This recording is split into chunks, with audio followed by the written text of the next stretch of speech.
ربي زدني عنده.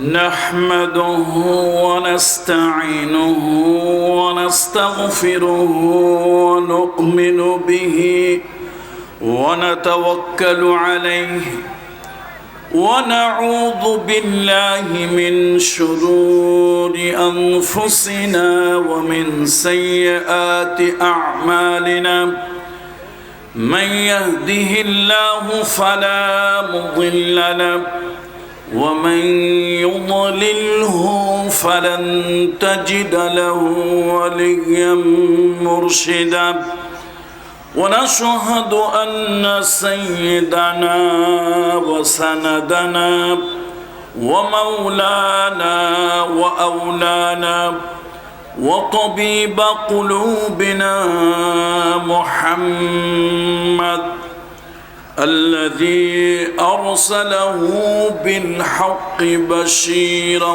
ونذيرا وداعيا إلى الله بإذنه وسراجا منيرا فقد قال الله تعالى في كلامه المجيد والفرقان الحميد أعوذ بالله من الشيطان الرجيم بسم الله الرحمن الرحيم يا أيها الذين آمنوا لم تقولون ما لا تفعلون كبر مقتا عند الله أن تقولوا ما لا تفعلون إن الله يحب الذين يقاتلون في سبيله صفا كأنهم بنيان مرصوص صدق الله المولانا العظيم. وقال الله تعالى في شان حبيبه آمرا ومخبرا إن الله وملائكته يصلون على النبي يا أيها الذين آمنوا صلوا عليه وسلموا تسليما اللهم صل على محمد وعلى آل محمد كما صليت على إبراهيم وعلى آل إبراهيم إنك حميد مجيد.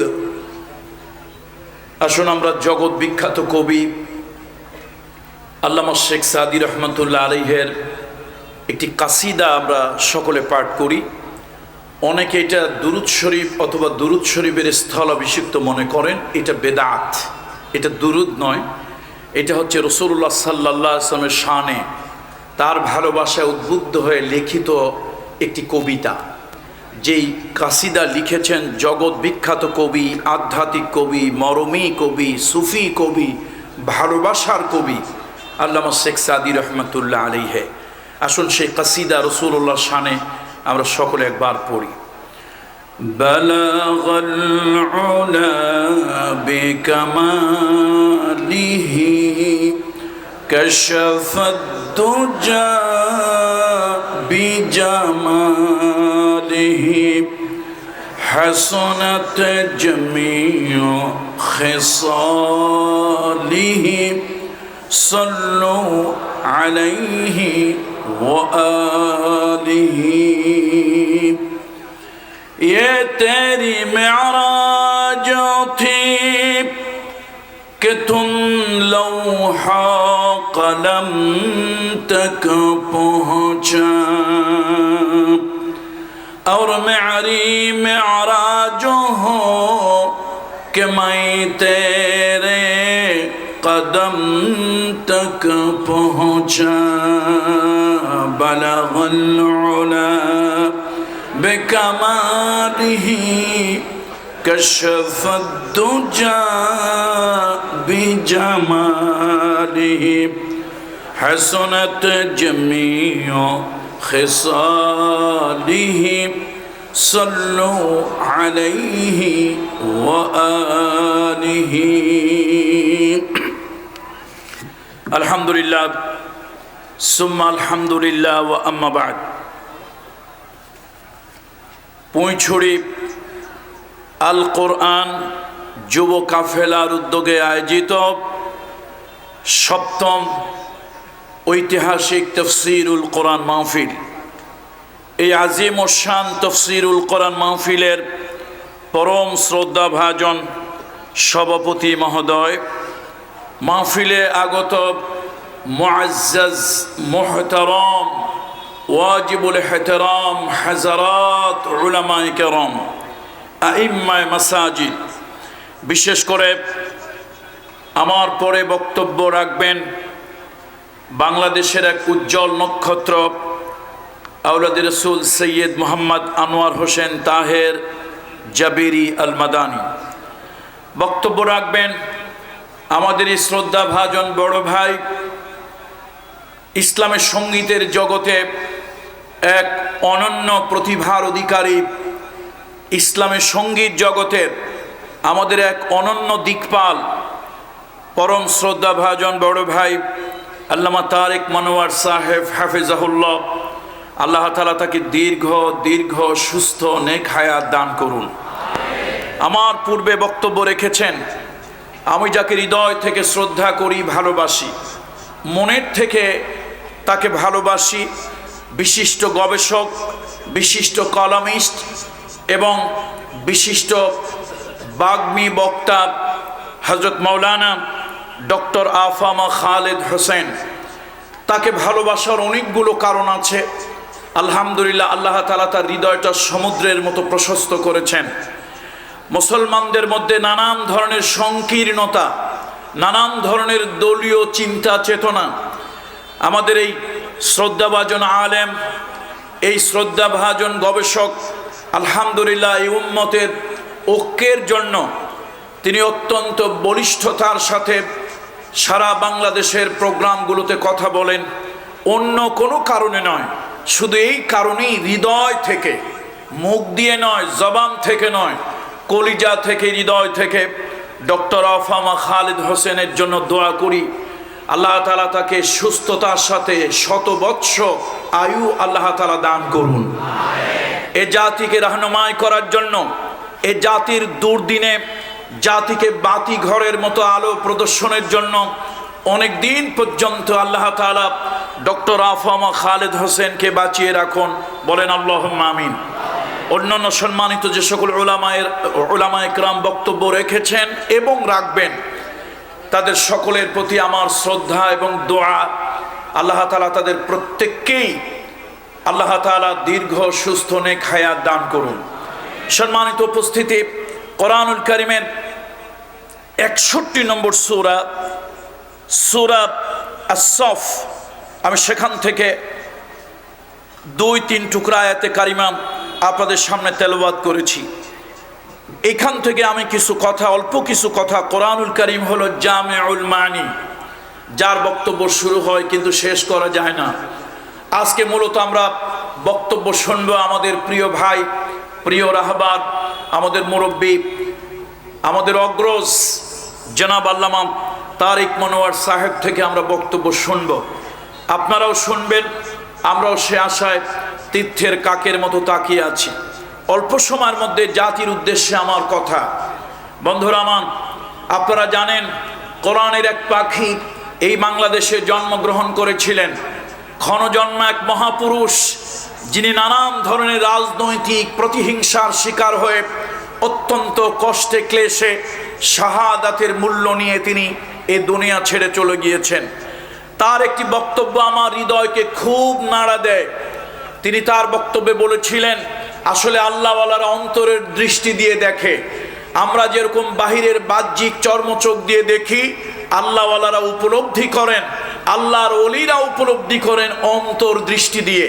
কোরআনের সেই পাখি, কোরআনের সেই বুলবুলি, কোরআনের সেই মুফাসসির আল্লামা দেলওয়ার হোসাইন সাইদি সাহেব বড় আক্ষেপ করে বলেছিলেন, আমি বাংলাদেশের ভাগ্যাকাশে উত্তর গগনে এক ঘন গাঢ় কালো মেঘ অন্ধকার দেখতে পাচ্ছি। এ জাতির উদ্দেশ্যে তিনি বলেছিলেন, যদি আপনারা সজাগ সচেতন না হন, তাহলে আমি আশঙ্কা করছি এমন গাঢ় কালো অন্ধকার রাত আসবে, অমানিসার এমন কালো রাত আসবে, যেই কালো রাতের সুবহে সাদিক হওয়ার কোনো সম্ভাবনা নাই। আমরা বলি বাহ্যিক চর্মচোখ দিয়ে কথা বলি, দেখে আল্লাহওয়ালারা অন্তরের দৃষ্টি দিয়ে দেখে কথা বলেন, উপলব্ধি করে কথা বলেন। আমার তো মনে হয় আল্লাহ আমার সেই কথাগুলো আজকে শতভাগ যেন অক্ষরে অক্ষরে জাতির জন্য সত্যিই যেন বাস্তবায়ন হয়েছে। বন্ধুরা আমার, মুসলিম মিল্লাতের অস্তিত্ব বাঁচিয়ে রাখতে পারে, মুসলিম মিল্লাতের অস্তিত্ব বাঁচিয়ে রাখতে পারে দুটি কাজ। একটি হলো মুসলমানদেরকে ঐক্যবদ্ধ হতে হবে, দ্বিতীয় সম্মিলিতভাবে বাতিল তাগুত শক্তির বিরুদ্ধে তাদেরকে লড়তে হবে, কথা বলতে হবে, জিহাদ করতে হবে। রাসূলুল্লাহ সাল্লাল্লাহু আলাইহি ওয়াসাল্লাম বলেছেন, আল জিহাদু মাদিন ইলা ইয়াউমিল কিয়ামাহ, কিয়ামত পর্যন্ত জিহাদ থাকবেই, জিহাদ থাকবেই। এই জিহাদের ব্যাপারে অনেক অপব্যাখ্যা হবে, জিহাদের ব্যাপারে অনেক জালিমেরা, ফাসিকেরা, অনেক ধর্মের দুশ্মনেরা, আল্লাহ দুশ্মনেরা, নবীর দুশ্মনেরা জিহাদের ব্যাপারে ভুল ভাল অনেক কিছুই বলবে, কিন্তু আমরা কারো কথায় কর্ণপাত করব না। পৃথিবীতে মানুষের অধিকার, সত্যের অধিকার, ন্যায় প্রতিষ্ঠার জন্য পৃথিবীর সমস্ত মানুষকে সুখ, শান্তি, স্বাচ্ছন্দ্য, নিরাপত্তা দেওয়ার জন্য জিহাদ, ইসলামের জিহাদের কোনো বিকল্প নাই। কিছু জালিমেরা, বাতিলেরা তারা জনগণের মধ্যে এই আশঙ্কা ছড়িয়ে দেয়, তারা এই অপপ্রচার, মিথ্যা প্রচার চালায়, জিহাদ হচ্ছে সন্ত্রাসবাদ, জিহাদ হচ্ছে অস্ত্র, জিহাদ হচ্ছে অশান্তি, জিহাদ হচ্ছে নৈরাজ্য। সকলে চিৎকার করে বলেন নাউযু বিল্লাহি মিন যালিক। বরং স্বৈরাচারীদেরকে উৎখাত করার জন্য, ডিক্টেটরদেরকে উৎখাত করার জন্য, বাতিলকে প্রতিহত করার জন্য, শান্তি প্রতিষ্ঠার জন্য, অন্যায়ের বিরুদ্ধে প্রতিরোধ করার জন্য আল্লাহ তাআলা জিহাদ দিয়েছেন। আর রাসূলুল্লাহ সাল্লাল্লাহু আলাইহি ওয়াসাল্লাম, আল্লাহর হাবিব বলেছেন, জিহাদ কিয়ামত পর্যন্ত চলতে থাকবে। আসুন আমি আজকে কোরআনুল কারীমের সূরা আস-সাফ এখান থেকে 3 টুকরা আয়াতে কারিমা তেলাওয়াত করেছি। আল্লাহ তাআলা কি বলছেন? আল্লাহ তাআলা বলেন, ইয়া আইয়ুহাল্লাযীনা আমানু লিমা তাকুলুনা মা লা তাফআলুন। ও ঈমানদারেরা, ও বিশ্বাসীরা, তোমরা যা বলো কেন তোমরা সে কাজ নিজেরা করো না। তোমরা নিজেরা মুখ দিয়ে একটি বলো, কিন্তু ওই কাজটা তোমরা নিজেরা করো না, বাস্তবায়ন করো না। কাবুরা মাকতান ইনদাল্লাহি আন তাকুলু মা লা তাফআলুন। আল্লাহর কাছে এটা অপছন্দনীয়, আল্লাহর কাছে এটা অপছন্দনীয়। তোমরা একটা মুখ দিয়ে বলবে, কিন্তু বাস্তবে ওটা বাস্তবায়ন করবে না। মুখ দিয়া বলবে একটা, কিন্তু করবে আর একটা। মুখ দিয়া দরদ দেখাবে, বাস্তবে উল্টা কাজ করবে। আল্লাহ তাআলা বলেন, এই যে তোমরা বলবে এক, করবে আর এক, এই কাজটা আমি আল্লাহ তাআলা মোটেই পছন্দ করি না। আল্লাহু আকবার। আল্লাহ তাআলা এরকম কি কাজটা পছন্দ করে না, বরং আল্লাহ কি পছন্দ করেন? আল্লাহ তাআলা বলেন আমি কি পছন্দ করি শোনো, ইন্নাল্লাহা ইউহিব্বুল্লাযীনা ইউকাতিলুনা ফি সাবিলিহি সাফফান কাআন্নাহুম বুনিয়ানুম মারসুস। আল্লাহ তাআলা তাদেরকে ভালোবাসেন, আল্লাহ তাআলা তাদেরকে ভালোবাসেন যারা নাকি আল্লাহর রাস্তায় জিহাদ করে, আল্লাহর রাস্তায় সংগ্রাম করে, সীসা ঢালা প্রাচীরের মতো ঐক্যবদ্ধ হয়ে। আল্লাহু আকবার। আমরা ভালোবাসি না, আল্লাহ ভালোবাসেন। আল্লাহর ভালোবাসা যদি পেতে চাও, আল্লাহর ভালোবাসা হলো স্থায়ী, আমাদের ভালোবাসা হলো ক্ষণস্থায়ী। আল্লাহর ভালোবাসা হচ্ছে চিরস্থায়ী, আমাদের ভালোবাসা হচ্ছে ক্ষণস্থায়ী। আল্লাহ তাআলার জাতে পাকের ভালোবাসা দামি, আমাদের ভালোবাসা মূল্যহীন, আমাদের ভালোবাসা ক্ষণিকের, আল্লাহ তাআলার ভালোবাসা জান্নাত পর্যন্ত। সুতরাং সে আল্লাহ তাআলা ভালোবাসেন তাদেরকে যারা নাকি আল্লাহর রাস্তায় সীসা ঢালা প্রাচীরের মতো আল্লাহর রাস্তায় ভালোবাসেন। এই আয়াতগুলোর ব্যাপারে ইবনে কাসির থেকে শুরু করে সকল তাফসীরের মধ্যে একটি উল্লেখযোগ্য অভিমত হলো আব্দুল্লাহ ইবনে সালামা রাদিয়াল্লাহু তাআলা আনহু থেকে যে বর্ণনাটা এসেছে, যে তার থেকে যে বর্ণনাটা সেটা হলো যে একদিন আমরা মসজিদে নববীতে পরস্পর কথা বলতেছিলাম, আলোচনা করতেছিলাম। আরে আমরা যদি জানতে পারতাম কোন কাজটা আল্লাহ তাআলা ভালোবাসেন, আল্লাহ কোন কাজটা পছন্দ করেন, সেই কাজটা আমরা করতাম। নিজেরা বলা বলি করতেছি যে ভাই তুমি কি জানো সব থেকে আল্লাহ তাআলা কোন কাজটা ভালোবাসেন? তুমি কি বলতে পারো আল্লাহ তাআলা সব থেকে কোন কাজটাকে পছন্দ করেন?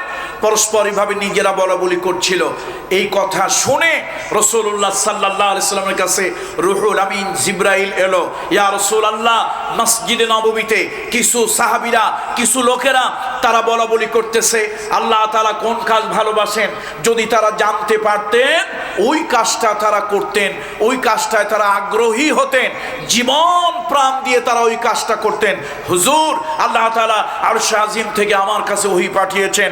এই ওহী ইন্নাল্লাহা ইউহিব্বুল্লাযীনা ইউকাতিলুনা ফি সাবিলিহি সাফফান কাআন্নাহুম বুনিয়ানুম মারসুস।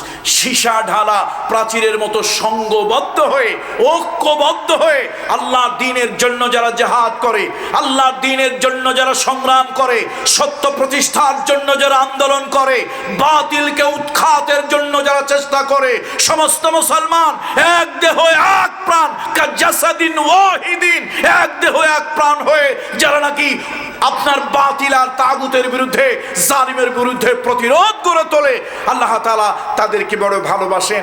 তোমরা আল্লাহ কোন কাজ ভালোবাসে তোমরা জানতে চেয়েছো এবং সেই কাজ তোমরা করতে চেয়েছো। শোনো, আল্লাহ তাআলা এইমাত্র আমার কাছে ওহী পাঠালেন।